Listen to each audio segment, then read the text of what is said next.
اللهم ربنا ظلمنا انفسنا وان لم تغفر لنا وترحمنا لنكونن من الخاسرين ربنا تقبل منا انك انت السميع العليم وتب علينا يا مولانا انك انت التواب الرحيم ইয়া আল্লাহ ইয়া রাব্বুল আলামিন। আজকে আমরা এই স্বৈরাচারবিরোধী আন্দোলনের ফ্যাসিস্ট বিরোধী আন্দোলনের চট্টগ্রামের প্রথম শহীদ ওয়াসিম আকরামের এই স্মৃতি বিজড়িত এলাকায় যেখানে উনি শহীদ হয়েছেন সেই এলাকায় এসে আমাদের মাননীয় প্রতিমন্ত্রী জনাব ইশরাক হোসেন এবং আমাদের ঊর্ধ্বতন সরকারি কর্মকর্তাবৃন্দ এবং আমাদের নেতৃবৃন্দ জাতীয় ছাত্র দলের নাসির সাহেব সহ যারা এসছেন আজকে এখানে স্মৃতিস্তম্ভ উদ্বোধন করেছেন। এই উদ্বোধনকে আল্লাহ রাব্বুল আলামিন কবুল করেন। আল্লাহ ইয়া আল্লাহ, যে এই লক্ষ্য, যে আদর্শ, যে টার্গেটকে সামনে রেখে আমাদের বীর যোদ্ধারা রক্ত দিয়েছে ওয়াসিম আকরাম সহ সবাই, তাদেরকে আল্লাহ আপনি কবুল করুন, তাদেরকে জান্নাতের আলা মাকাম দান করুন। তাদের সেই প্রেরণা, তাদের যে প্রেরণা নিয়ে তারা রক্ত দিয়েছে, আত্মত্যাগ করেছে, তাদের সেই প্রেরণাকে ধারণ করে আগামীর বাংলাদেশ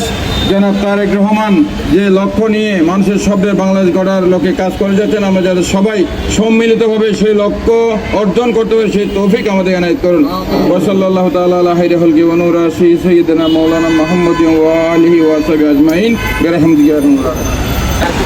ওয়াসিম শহীদ হওয়ার পূর্বে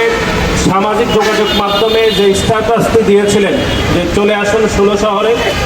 আমরা মনে করি এটি শুধু একটি সামাজিক যোগাযোগ মাধ্যমে একটি ক্ষুদ্র বার্তা নয়, বরং এটি দীর্ঘদিন 17 বছর ধরে যে প্যাসিবাদ কায়েম হয়েছিল সেই প্যাসিবাদকে ধ্বংস করার জন্য, নির্মূল করার জন্য এটি একটি গণ অভ্যুত্থানের ডাক ছিল বলে আমরা মনে করি। সুতরাং আজকের এই দিনে আমরা শুরুতে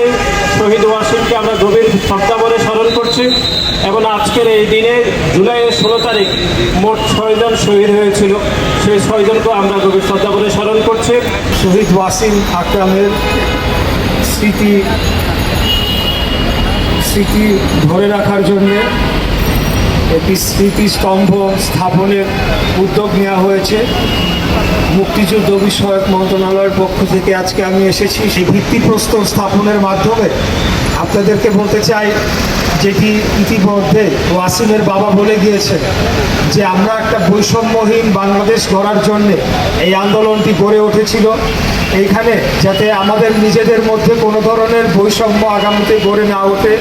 সেটার জন্যে আমাদের মন্ত্রণালয়ের পক্ষ থেকে আমি সর্বাত্মকভাবে কাজ করে যাব এবং আমাদের প্রত্যেকেই যারা শহীদ হয়েছে এই আন্দোলনে তাদের প্রত্যেকের স্মৃতি ধরে রাখার জন্যে আমরা তাদের স্মৃতি সংরক্ষণ করব। তাদের প্রত্যেকের জন্য আমরা সম্ভব হলে প্রত্যেকটি জেলায় একটি করে স্মৃতিস্তম্ভ স্থাপন করা হবে এবং সকলেই যারা এই আন্দোলনে অংশগ্রহণ করে যার যার অবস্থান থেকে যারা অবদান রেখেছেন সেটা যথাযথ মর্যাদা এবং যথাযথ সম্মান প্রদর্শনের মাধ্যমে আমরা এই আন্দোলনের স্মৃতিকে ধরে রাখব।